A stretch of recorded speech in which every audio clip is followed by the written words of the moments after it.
Hi, my YouTube family. I want to come on here and talk to you guys about a couple things. I know that I had posted a video about some things I was going through, but I really want to talk about narcissism. Again, I kind of want to tell you guys what happened and how bad this one got. It's not physical or dangerous or anything yet. I don't know that it ever will be. I don't know.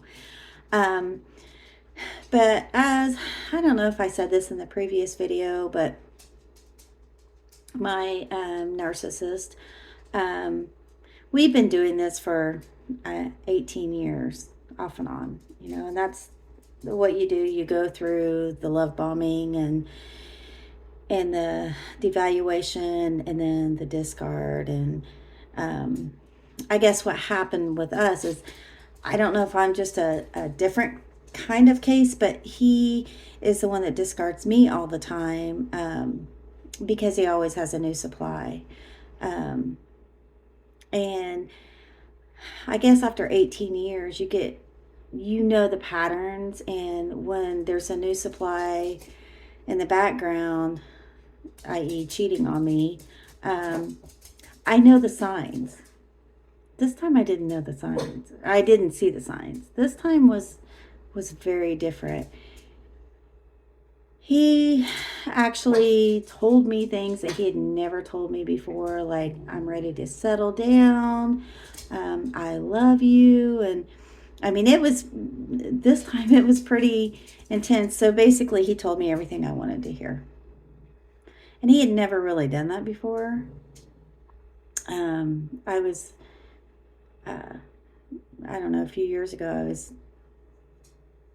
I would have just taken him back no matter what he said, really. But I think he's acknowledged the fact that it's become harder to get me um,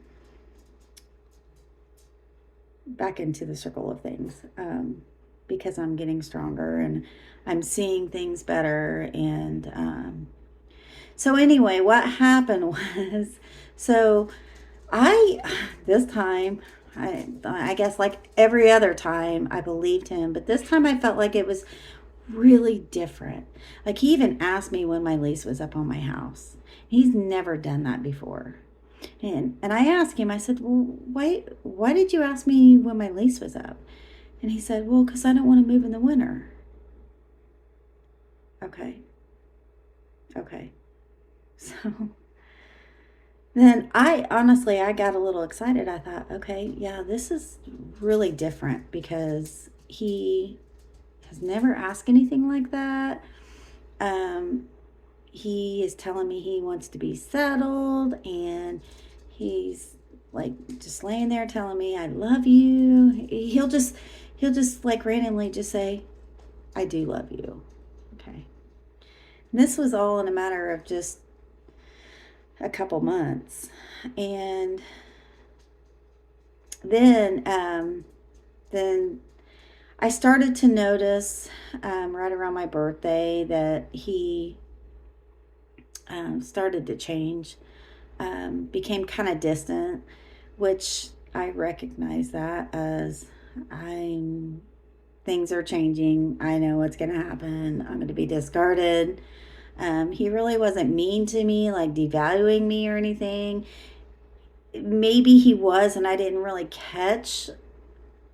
He didn't really say anything mean to like devalue me. But when the discard came, it came hard. And then what I didn't know is when the discard came, a week and a half later, he went on vacation with another woman. So my whole thought is, well, obviously you've been seeing this other woman for a long time, because I don't think anybody really goes on vacation with somebody after knowing them a week and a half. And if they do, then I guess those two are perfect for each other, because I could not even imagine doing something like that. So obviously, the world that we all know he had been seeing her for a long time. And the funny thing about, well, it's not even funny, but the thing about it is if he had been seeing her for a long time and I was staying at his house, how was he managing all this? Because all the other times he had cheated on me, I I knew because I knew the cycle and I knew his patterns. But this time it was very different. Nothing really had changed. Like we were together all the time. I don't even know how he even had time to be with this other person. I don't even really know. Well, maybe I do kind of know. I don't know. He kept telling me he was working late on a truck and all this and all that and send me pictures and all this and all that because I think he kind of knew I was questioning some things, but he would send me all these pictures, which that could have been from during the day. I don't know, but I do know that this all happened so fast, and this time was the biggest change in 18 years of living with this narcissist and going through all these cycles with him. This one was big. This was way different than anything I've ever experienced with this same person. So I don't know what to make of all that. I do have a really good group of friends, and my mom's a psychotherapist, and it's a little personal for her, so she's angry, and she's just she's known from the start that she wanted me away from him. She saw all the red flags, and of course, when you're in that situation where you like love somebody and or you're getting to know somebody and you're falling in love, it's like, oh no. And I guess that's where the narcissist kind of gets you because um, they make everything so wonderful in the beginning, and they kind of take you away from everybody. And so when other people do see red flags in the beginning and you're like, oh no, no, you're overthinking it or whatever, which I should have known better. My mom was trained in all this and I should have listened to her better, but I didn't.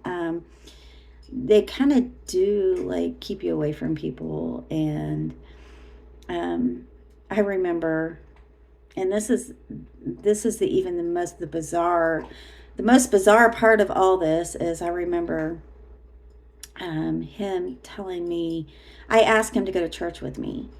And he's like, oh no, I can't go because you've talked so bad about me in your small group. And I was like, no, I haven't. I said, that's not what my small group is about. I haven't talked bad about you. And I think that was in like November, December. And then in February, he decided he wanted to go to my church. So that was a total switch. And that excited me too. And I think that's how he knew he could really like get me in, is because my church is so important to me. And I think that's how he thought he could really, really get in deep with me, just to discard me. So he went with me twice, and I even let him meet my pastor's wife and one of my dear close friends to me.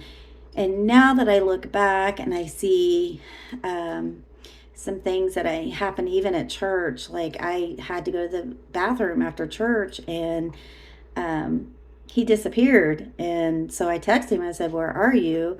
And he's like, "I'm outside. There's too many people." And he did that the second time, not the first time. The second time when it got closer for him to go on vacation, that's when that happened. So now that I look back, I see things that were happening, and I kind of I knew anyway, but I was in the phase where I'm like going back and forth, like, no, but he told me he loved me, and no, I'm overthinking things, because they really do make you think that you're overthinking things. They really, really do. And it's just really, really, it's a really tough situation. It's going to take me a long time to heal. This is 18 years of this, and it's going to take me a long time to heal. And I'm so thankful for my church and my healthy friends, and my group of healthy friends that I have. And I had to work for that. I had to find what made me happy, and what was good for me. And you can go to a church or whatever makes you happy. But I'm very thankful for my church family. Um, no matter what, they are healthy people and they love me. But I want to tell you another story. So,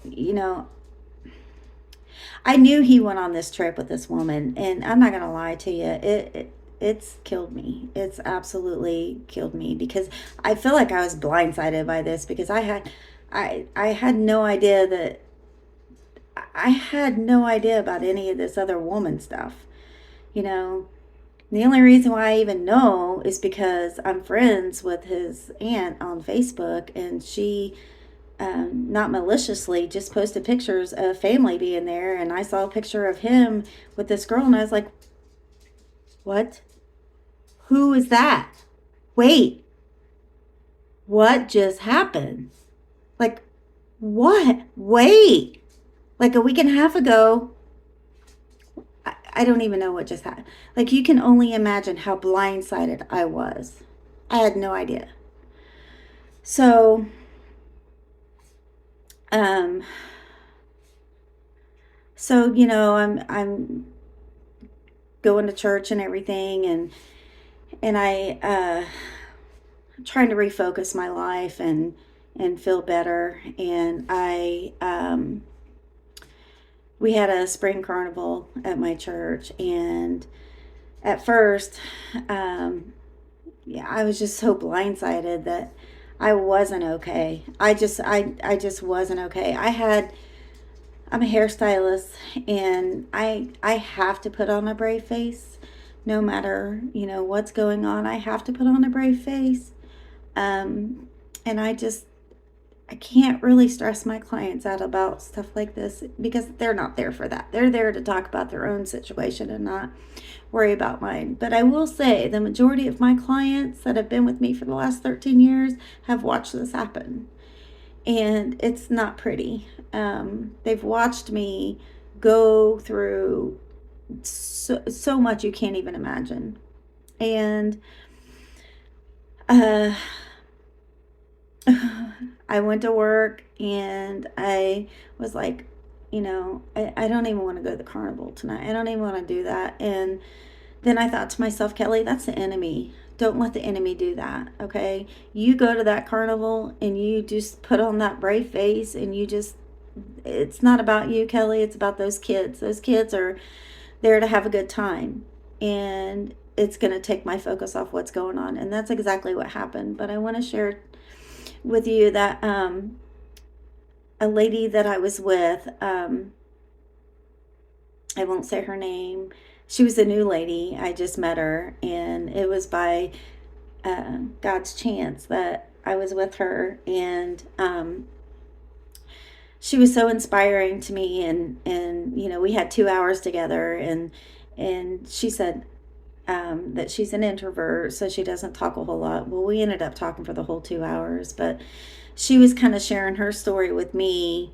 Well, I shared my story with her first, and then she shared her story with me to give me hope that I will be able to meet somebody that can treat me with respect and can truly love me for the person I truly am and not have to go through this. And her story was kind of like mine, only she spent 9 years with that person, which is a very long time. And I spent 18 years with my person. And so and then she told me, she said, this was really cute. I thought this was really cute. She's like, God will send somebody your way. You're going to have a checklist, which I do. And she's like, and nothing is going to be on that checklist. She said, you have to accept that this is God's way. You have to accept that. That was kind of hard for me to accept, take, and everything else, but I listened to her. And so I don't have that checklist anymore. The only thing I have is to know that God is going to bring me the right person when I'm healed, because I'm clearly not healed. And I certainly wouldn't want to bring anybody into my life right now under these circumstances. I really, really want to heal so I can learn to have a healthy relationship. I'm 51 years old, And, you know, we don't know how much time we have left. And I know that I spent 18 years doing this with the wrong person and being so emotionally just tore apart. Like, I've tried to I've tried to commit suicide several times and everything else. This person has dragged me down as far as you can drag somebody down. Um, but I know that I need to heal a lot. And I'm pretty fortunate that I have my mom who is a psychotherapist that can help me. Um, Anybody that's in any kind of situation like this, please seek help because you cannot do this on your own. I know maybe some people are embarrassed to seek therapy, or don't have the money, or there's many reasons, but there's always a way. And please find therapy, because you have to get through therapy to get through something like this. Um, and I also have God and I have my church, and that's super important. And I pray to God, and I've surrendered my life to God. Y'all, if y'all remember, I was a White Claw mess for a while, and I took all those videos down because that was the enemy coming. And God is my best friend, and I know that um, it's just a matter of time to where I'm healed, and He's going to bring somebody that isn't on my checklist into my life, which is fine. But I just really kind of wanted to share that with you guys. I know I just kind of ran it on in a couple videos, and I took it down and put it back up, but you know what? I don't care who gets mad at me. I don't care anymore. I'm going to share my story because my story is important. And there's a lot more to this story, and I'll probably share more at some other time. But my story is important, and it is there. And I want to help someone else if they need help. Um, so I don't know. Uh, I do have to deal with him over one more issue. I've got some things at his house, and his house key and everything, and I told my mom today, I said he can donate the stuff. It's only stuff. It's only stuff. It's just clothes, and I have enough clothes. Just donate it. It's just stuff. And his house key I can mail to him. I don't want to see him. I don't want to talk to him. I'm I'm kind of disgusted at this point. And but I do want to thank everybody that has stood by my side and supported me, um, because, so many people would just say, Kelly, what are you doing? Why are you going back? Why are you going back? Why are you going back? Well, it's kind of when you've been in it for so long, it's an addiction. You kind of get addicted to the chaos. And when they love bomb you at first, it's great. It is so wonderful. And it could be wonderful for months, or it could be wonderful for weeks. But it kind of has gotten down to where it's only wonderful for like a week or week and a half. Obviously, I thought it was wonderful a lot longer than what it actually was, because I had no idea that there was somebody else months ago, in a week and a half after he accuses me of stalking him, which I don't even know how I can stalk him when I have a key to your house and I'm staying all night at your house all the time. How am I stalking you? Um, and a week and a half later, you're on vacation with another woman to go visit your family that your family doesn't even know who she is. You just bring her down there. So I don't know. But anyway, enough of my rant. But if this is going to help anybody else, and if you're struggling, just know you're not alone. This is a very, very real thing, and you can make it through it. If I can make this through this, because I was in pretty bad shape for a lot of years, then anybody can. You just have to have faith in God, and you need to find some therapy. You really need, you can't do this alone. So much love, you too. Love you.